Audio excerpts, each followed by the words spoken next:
Aziz bərdəlilər, değerli şəhid ailələri. Bugün biz burada 5 il bundan önce Ali Başkomandanın rəhbərliyi ilə 44 günlük vətən müharibəsinin başlanğıcı kimi qeyd olunan anım günü üçün toplaşmışıq. Və mən hesab edirəm ki, bugün həm qürur günüdür, həm ehtiram günüdür. Qürur günü nə üçün? Çünkü biz 30 il həsrətlə gözlədiyimiz torpaqları artıq azad etmişik. Eyni zamanda ehtiramlıyıq. Çünkü bizim əziz evlatlarımız, dəyərli yiğitlərimiz canlarını fəda verərək torpaqları azad ediblər. Bu qələbənin memarları onlardır.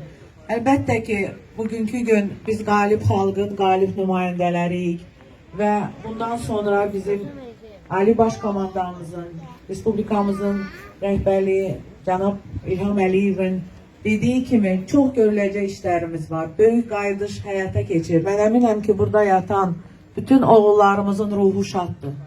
Çünkü onlar da görürlər ki, artıq 50 minə yaxın insan köç edibsə, bu köç devam edir.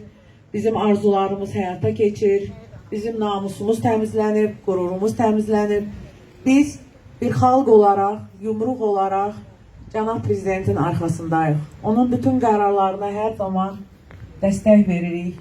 Biz inanırıq ki, bundan sonra necə ki sıx olaraq bütün nailiyyətlərimizi əldə eləmişik. Bundan sonra da bir yerdə olaraq böyük işlərə imza atacağıq.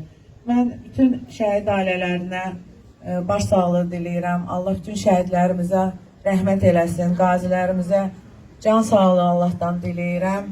Və hesab eləyirəm ki, biz hər zaman onların əziz xatirələrini yad etməliyik. Və gələcək nəsillər də anım gününü necə ki bütün xalq olaraq qeyd edirik, hər zaman əbədiyyən qeyd edəcəkdir. Çox sağ olun.